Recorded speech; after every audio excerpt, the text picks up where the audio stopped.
بسم اللہ الرحمن الرحیم۔ السلام علیکم ناظرین۔ دوستو، سب سے پہلے بھارتی میڈیا پر یہ دعویٰ سامنے آیا کہ پاکستان کے سابق army chief general Qamar Javed Bajwa اس دنیا میں نہیں رہے۔ گزشتہ چند ہفتوں سے جنرل قمر جاوید باجوہ صاحب سے متعلق، ان کی صحت سے متعلق عجیب و غریب دعوے سامنے آ رہے تھے، اور آغاز ان کی مبینہ نظر بندی کی خبروں سے ہوا، اور جب سابق D G I S I general Faiz Hameed صاحب کی گرفتاری کی خبر میڈیا میں ریلیز کی گئی تو اس وقت اس قسم کی غیر مصدقہ خبریں بھی سامنے آئیں کہ سابق army chief general Qamar Javed Bajwa پر ملاقاتوں کی پابندی لگا دی گئی ہے، انہیں ملاقاتیں نہیں کرنے دی جا رہی، ان سے کسی کو ملنے نہیں دیا جا رہا، اور عمران خان صاحب کے خلاف بنائے گئے کیسز میں ان کی بطور گواہ پیش کیے جانے والی خبروں کی بھی ایک بھرمار ہو گئی پاکستانی میڈیا میں۔ عمران خان صاحب اور پاکستان تحریک انصاف کی جانب سے یہ مطالبہ کیا گیا، یہ دعویٰ کرتے ہوئے کہ اگر جنرل فیض حمید صاحب کے اوپر آپ کیسز بنا رہے ہیں، یا انہیں اور عمران خان صاحب کو آپ 9 مئی کے معاملات میں گھسیٹ رہے ہیں، تو یقینی طور پر اس وقت army chief general Qamar Javed Bajwa صاحب تھے، اور اس سے پہلے جب عمران خان صاحب کے دور حکومت میں اس وقت کے کئی معاملات کے حوالے سے جب فیض حمید صاحب کے اوپر الزامات لگے تو یہ کہا گیا کہ وہ باس کیونکہ قمر جاوید باجوہ صاحب تھے، تمام تر کارروائیوں کے انچارج وہی تھے، اس لیے پاکستان تحریک انصاف اور عمران خان صاحب نے یہ مطالبہ کیا کہ انہیں عدالتوں کے اندر پیش کیا جائے۔ وہ اسے ویلکم کرتے ہیں، جو کہ ایک بڑا سرپرائز تھا اسٹیبلشمنٹ کے لیے اور موجودہ نون لیگ کی حکومت کے لیے کہ عمران خان صاحب تو خود یہ چاہتے ہیں کہ قمر جاوید باجوہ صاحب منظر عام پر آئیں، لندن پلان کے حوالے سے انکشافات پوری قوم کے سامنے رکھیں، عمران خان صاحب کی حکومت کو کیسے گرایا گیا یہ بتائیں، اور اس کے بعد پھر نئے آرمی چیف کی تعیناتی کیسے اور کیوں کر ہوئی۔ قمر جاوید باجوہ صاحب کے پاس تمام تر راز موجود ہیں۔ پھر باجوہ صاحب کے باتھ روم میں گرنے کی، پرسرار انداز میں ان کے باتھ روم میں گرنے کی خبر آئی، پھر باجوہ صاحب کے برین ہیمریج کی خبر آئی، پھر باجوہ صاحب کے یادداشت چلے جانے کی خبر آئی، اور پھر یہ دعویٰ سامنے آیا کہ وہ اپنے فیملی کے ممبران، اپنے قریبی لوگوں، اپنے بچوں تک کو بھی پہچان نہیں رہے، اور پھر اس کے بعد گزشتہ چند گھنٹوں میں بھارتی میڈیا کی جانب سے یہ دعویٰ کیا جانے لگا کہ قمر جاوید باجوہ سابق آرمی چیف پاکستان کے اب اس دنیا میں نہیں رہے۔ اس خبر میں کس حد تک اور کتنی صداقت ہے، اس کی تفصیل سے اس کے اوپر معلومات آپ کے ساتھ شیئر کرنے سے پہلے سوشل میڈیا کے اوپر فوری طور پر جو پہلا رد عمل تھا وہ یہی تھا کہ سابق army chief general Qamar Javed Bajwa کے پاس رجیم چینج آپریشن کے حوالے سے راز ہیں۔ سابق army chief general Qamar Javed Bajwa کے دور میں جب عمران خان صاحب کو حکومت سے ہٹایا گیا، اس وقت امریکہ کی اسٹیبلشمنٹ کی انوالومنٹ کتنی تھی، پاکستان کے اندر خفیہ ایجنسیز کیا کر رہی تھیں، سیاستدان مسلم لیگ نواز پیپلز پارٹی کیا کردار ادا کر رہے تھے، ان تمام رازوں سے جنرل قمر جاوید باجوہ آگاہ ہیں، اور دعویٰ مخصوص اکاؤنٹ سے یہ کیا جاتا رہا کہ سابق army chief general Qamar Javed Bajwa کو راستے سے ہٹایا جا سکتا ہے، اور پھر اس حوالے سے خفیہ حلقوں اور پاکستان کے روایتی سیاسی مافیا، خاص طور پر شریف خاندان کا ذکر بھی ہوتا رہا۔ شریف خاندان کا ذکر کیوں ہوتا رہا، اور ماضی میں بھی نواز شریف صاحب پر ایک آرمی چیف صاحب کو قتل کیے جانے کا، ان کو زہر دیے جانے کا الزام کیوں لگا، اس میں کس حد تک صداقت تھی، موجودہ معاملات تک آپ کو لانے کے لیے کچھ تاریخی حقائق آپ کے سامنے رکھنا ہوں گے تاکہ موجودہ صورتحال کو کنیکٹ کیا جا سکے کہ شریف خاندان پر، میاں نواز شریف صاحب پر یہ الزام کیوں لگ رہے ہیں۔ میری کوشش یہ ہوتی ہے کہ ہمیشہ تاریخی حقائق، دستاویزات آپ کے سامنے رکھوں، ثبوت آپ کے سامنے رکھوں۔ میرے ہاتھ میں کتاب ہے، منیر احمد صاحب پاکستان کے نامور تحقیقاتی صحافی، ان کی کتاب ہے جرنیل شاہی۔ اس کتاب کا ایک اہم ترین چیپٹر ہے پاکستان کے سابق آرمی چیف آصف نواز جنجوعہ صاحب سے متعلق کہ کیا فوج کے سربراہ جنرل آصف نواز قتل کیے گئے۔ یہ ذرا غور سے سنیے، حقائق کو نوٹ کیجئے، پھر آپ کو موجودہ صورتحال کے ساتھ اس کا کمپیریٹیو انالیسس کر دکھاتے ہیں۔ یہ کتاب لکھتی ہے کہ جنرل آصف نواز مرحوم ایک بہت نفیس اور کھرے فوجی تھے۔ سابق فوجی جرنیلوں کی طرح وہ سازشی ذہن کے مالک نہ تھے، لیکن فوج کا سربراہ بنتے ہی انہیں احساس ہو گیا کہ وزیر اعظم میاں نواز شریف نے ان کے وجود کو دل سے تسلیم نہیں کیا، کیونکہ نواز شریف جنرل جاوید اشرف کو فوج کا سربراہ بنانا چاہتے تھے، اور حالانکہ عام تاثر یہ تھا کہ لیفٹیننٹ جنرل حمید گل کو فوج کا نیا COS مقرر کیا جائے گا۔ بہرحال صورتحال بعد میں کچھ یوں بن گئی کہ آصف نواز مرحوم پر الزامات لگنے لگے کہ وہ نواز شریف کے مخالف سیاستدانوں کے ساتھ رابطے میں ہیں۔ دوسری طرف نواز شریف کے کیمپ میں شامل کچھ ریٹائر اور سرونگ اعلیٰ فوجی افسران نواز شریف کو فوج کے سربراہ سے متنفر کرتے رہے۔ یہ میاں نواز شریف صاحب کی ایک پوری کی پوری تاریخ ہے، آپ کو اس کا جائزہ لینا ہوگا۔ میں یہ جو حقائق آپ کے سامنے رکھ رہا ہوں تاکہ آپ کو سمجھنے میں آسانی ہو کہ ہر وقت کی فوجی اسٹیبلشمنٹ کے ساتھ یا اس وقت کے آرمی چیف کے ساتھ میاں صاحب کے تعلقات کیسے رہے، اس کے بعد میاں نواز شریف صاحب اور ان کے درمیان جو کچھ ہوتا رہا، وہ باقاعدہ طور پر اس کی پوری ایک تاریخ ہے تاکہ آپ کو آج کوئی نتیجہ اخذ کرنے میں آسانی ہو۔ کتاب بتاتی ہے کہ نواز شریف اور آصف نواز کے درمیان رنجشیں بڑھتی چلی گئیں۔ بے نظیر بھٹو کی طرف سے لانگ مارچ شروع کرنے کا اعلان اگرچہ حالات کا تقاضا تھا، مگر اس کا ایک مقصد صدر اور فوج کے سربراہ کے علاوہ دنیا کے دیگر ممالک کو یہ بھی باور کرانا تھا کہ حکومت اور اپوزیشن کے درمیان مفاہمت کے راستے بند ہو چکے ہیں۔ دعویٰ یہ کیا جا رہا تھا کہ فوج اور جو اعلیٰ حلقے تھے نواز شریف کو گھر بھیجنے پر اتفاق ہو چکا تھا، لیکن یہ بھی دعویٰ کیا جا رہا تھا کہ جو منصوبہ جنرل آصف نواز جنجوعہ کے ذہن میں تھا، اگر اس پر عمل ہو جاتا تو محض حکومت کی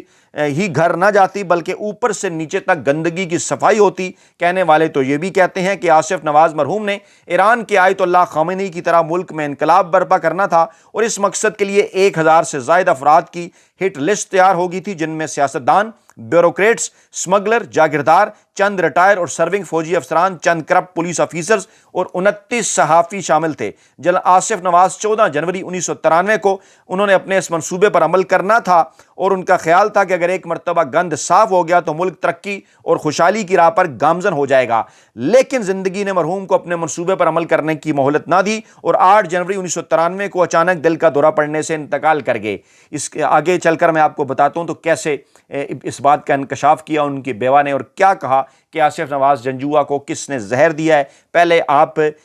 بال آپ کے کورٹ میں کہ جو ہمارے سینئر دوست ہمیں سنتے ہیں وہ ہماری رہنمائی بھی کریں 90 کی دہائی کے اندر جب اس قسم کے حالات تھے ملک کے اندر، تو یقیناً آپ نے کچھ چیزیں آبزرو کی ہوں گی، وہ آپ ہمارے ساتھ شیئر کریں۔ جنرل آصف نواز جب آرمی چیف تھے اور جب نواز شریف صاحب پاکستان کے وزیر اعظم تھے۔ یہ کتاب لکھتی ہے آصف نواز کے انتقال کی خبر جنگل میں آگ کی طرح پھیل گئی، لوگوں کو یقین ہی نہیں آ رہا تھا کہ ایک انتہائی صحت مند جرنیل اس قدر جلدی فوت ہو سکتا ہے۔ میجر ریٹائرڈ رشید وڑائچ پہلے شخص تھے جنہوں نے 9 جنوری 1993 کو اخبارات کے دفاتر میں جا کر شور مچایا کہ آرمی چیف کو زہر دے کر ہلاک کیا گیا ہے۔ پہلے تو میرے سمیت اکثر صحافیوں نے میجر رشید وڑائچ کی بات پر یقین نہ کیا، لیکن جو لوگ مرحوم کے گھر میں جنازہ اٹھاتے وقت موجود تھے انہوں نے پرائیویٹ محفلوں میں آصف نواز صاحب کی بیوہ کا یہ فقرہ سنانا شروع کر دیا کہ میرے شوہر کو قتل کیا گیا ہے۔ بیوہ آصف نواز نے اپنے شوہر کی میت پر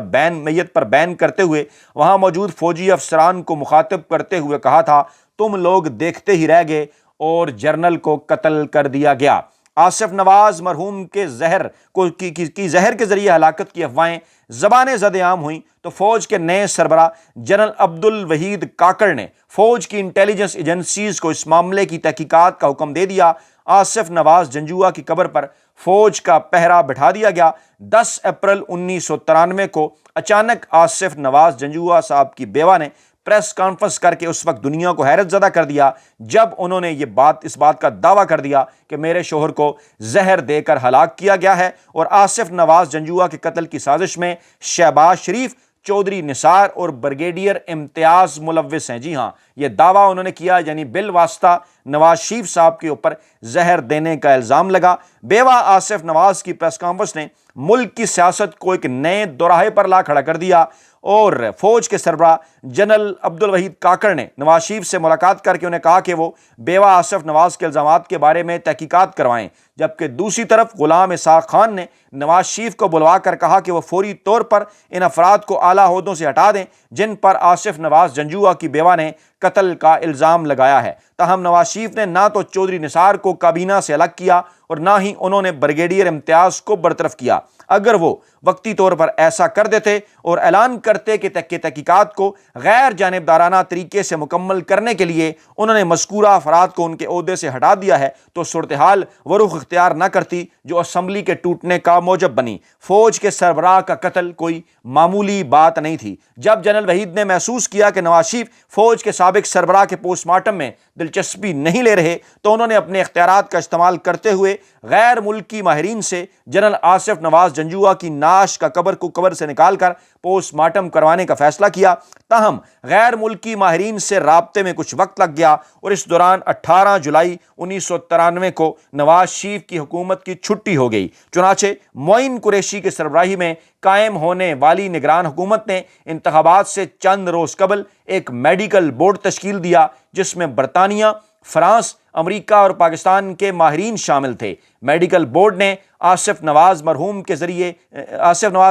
زہر کے ذریعے ہلاکت کی خبروں کی نفی کی اور بورڈ کی رپورٹ میں واضح کیا کہ جنرل آصف نواز دل کا دورہ پڑنے سے ہلاک ہوئے۔ فوج کے نزدیک سب سے اہم معاملہ اس بات کا پتہ چلانا تھا کہ جنرل آصف نواز کو کس نے اور کیوں قتل کرایا۔ بظاہر اس وقت جتنے بھی شواہد سامنے آئے ہیں، اس سے تو یہی تاثر ملتا تھا کہ آصف نواز کو نواز شریف نے قتل کروایا۔ میں ریپیٹ کرتا ہوں، اس کتاب کا نام جرنیل شاہی، منیر احمد صاحب نے یہ کتاب لکھی اور یہ کتاب کہتی ہے فوج کے نزدیک سب سے اہم معاملہ اس بات کا پتہ چلانا تھا کہ جنرل آصف نواز کو کس نے اور کیوں قتل کروایا۔ بظاہر اس وقت جتنے بھی شواہد سامنے آئے ہیں، ان سے تو یہی تاثر ملتا تھا کہ آصف نواز کو نواز شریف نے قتل کروایا۔ ویسے نواز شریف نے غلام اسحاق خان کو متعدد مواقع پر یہ کہا تھا کہ اب یا تو آصف نواز رہے گا یا میں رہوں گا۔ یہاں تک معاملات پہنچے کیوں تھے اور کسی بھی اسٹیبلشمنٹ کے ساتھ میاں نواز شریف صاحب کے معاملات، کسی بھی آرمی چیف کے ساتھ میاں نواز شریف صاحب کے معاملات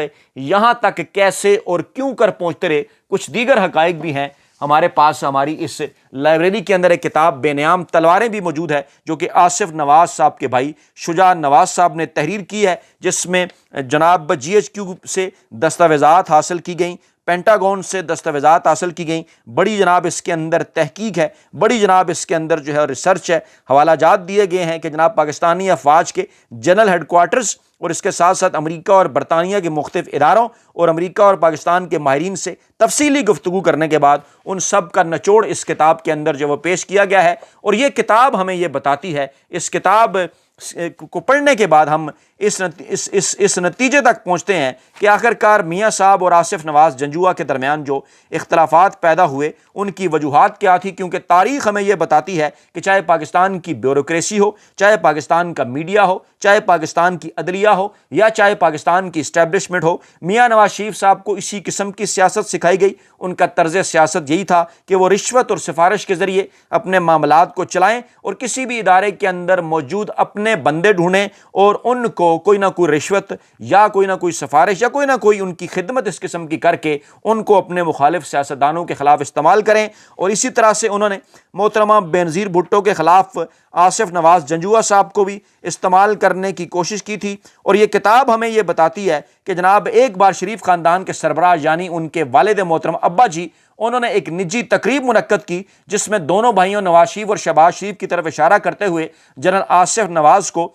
پنجابی میں کہا کہ یہ دونوں تمہارے چھوٹے بھائی ہیں، اگر یہ کچھ گڑبڑ کریں تو مجھے بتانا، میں انہیں ٹھیک کر دوں گا۔ ناشتے کی میز جو اس موقع کے لیے ترتیب دی گئی تھی، وہاں جنرل آصف نواز زیادہ تر خاموش رہے، ان کی نواز شریف کے ساتھ بے تکلفی پیدا نہ ہو سکی۔ بعد میں نواز شریف نے دوسرے جرنیلوں کو خوش کرنا شروع کر دیا۔ پھر یہ پتہ چلا کہ لاہور کے کور کمانڈر کے بھائی کو انہوں نے ایک صنعتی فیکٹری لگانے کا اجازت نامہ دے دیا۔ اس کی وجہ سے ان کور کمانڈر صاحب کو خاصی جھاڑ پڑی۔ یہ اطلاع بھی ملی کہ وزیراعظم نواز شریف نے کئی جرنیلوں کو BMW گاڑیاں تحفے میں پیش کیں۔ ایک بار شہباز شریف آرمی چیف جنرل آصف نواز کے پاس آئے، انہیں BMW گاڑی کی چابیاں پیش کرتے وقت کہنے لگے کہ یہ ابا جی نے آپ کو تحفہ بھیجا ہے۔ جنرل آصف نواز نے شکریہ کے ساتھ تحفہ قبول کرنے سے انکار کیا۔ پھر ایک بار وزیراعظم نواز شریف نے خود ایک BMW گاڑی کی چابی جنرل آصف نواز کو پیش کی، جو آصف نواز نے یہ کہتے ہوئے واپس کر دی، شکریہ سر، میں اسی میں خوش ہوں جو میرے پاس ہے۔ میاں نواز شریف صاحب جرنیلوں کو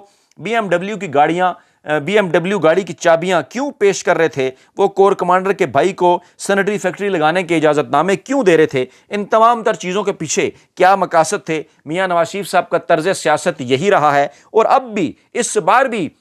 اس قسم کی چیزیں سامنے آئی تھیں عمران خان صاحب کے دور حکومت کے اندر کہ ملک احمد خان صاحب کے ذریعے, مٹھو صاحب کے ذریعے اور باجوہ صاحب کے سسر کے ذریعے کیسے میاں نواز شریف اور نون لیگ باجوہ صاحب کے قریب ہوئی, کیسے فیض حمید صاحب آ کے پیغامات دیتے رہے کہ ہم تو 2019 میں عمران خان صاحب سے جان چھڑانا چاہتے تھے, پھر کرونا آ گیا, اس کے بعد عمران خان صاحب کے خلاف کیسے سازشیں بنی گئیں, لندن پلان کیا تھا, اور قمر جاوید باجوہ صاحب کیوں ایک اور ایکسٹینشن چاہتے تھے, ان کی جانب سے کون سے نام دیے گئے, موجودہ آرمی چیف آصف منیر صاحب کے متعلق وہ کیا دعویٰ کرتے تھے, اس کے بعد جنرل فیض حمید صاحب کی گرفتاری کیوں کر ہوئی, عمران خان صاحب کو اس معاملے میں گھسیٹنے کی کوشش کیوں کر کی گئی, اور اس کے بعد اس قسم کی خبریں کیوں آئیں کہ باجوہ صاحب کو نظر بند کر دیا گیا ہے, اور پھر کچھ اکاؤنٹس پر یہ ڈیبیٹ کیوں چلتی رہی کہ کیا اس بار بھی پاکستان کے مخصوص سیاسی مافیا کی جانب سے سابق army chief general Qamar Javed Bajwa کو راستے سے ہٹا دیا جائے گا تاکہ راز راز میں رہیں. سرے دست ان تمام خبروں کی کنفرمیشن نہیں ہو سکی جو سابق army chief general Qamar Javed Bajwa کے